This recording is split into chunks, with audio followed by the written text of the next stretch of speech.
Dunbar made a very strange number. If a human makes 150 friends, the rest live outside their attention budget. To survive rejection, the animals group together and create this fascinating technology called loneliness.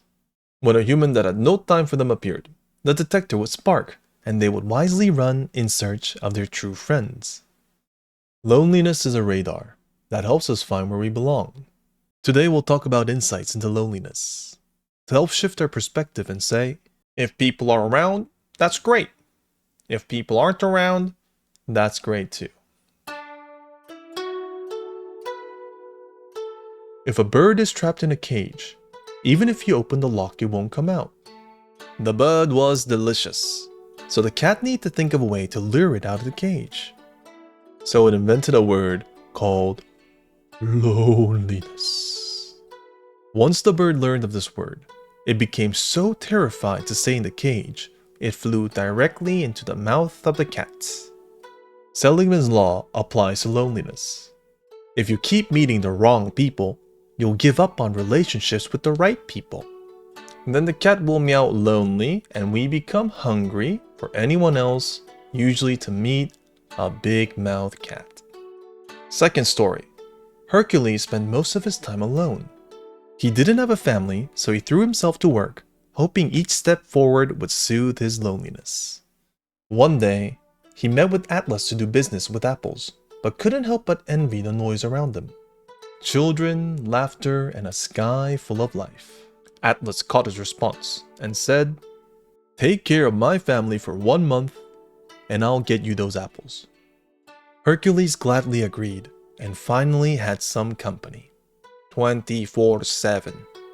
He couldn't finish a thought without being interrupted. He couldn't keep a simple exercise routine without someone breaking it.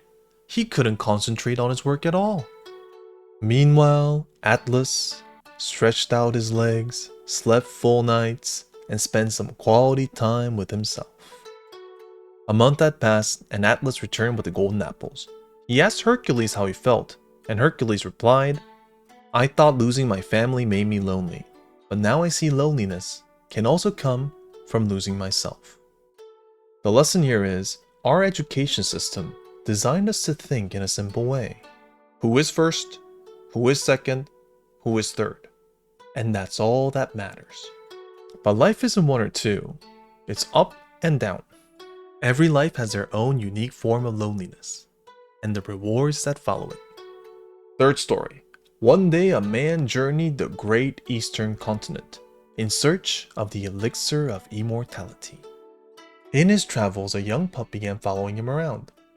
The man kicked at it, telling it to go away, but it would just whimper and stick around.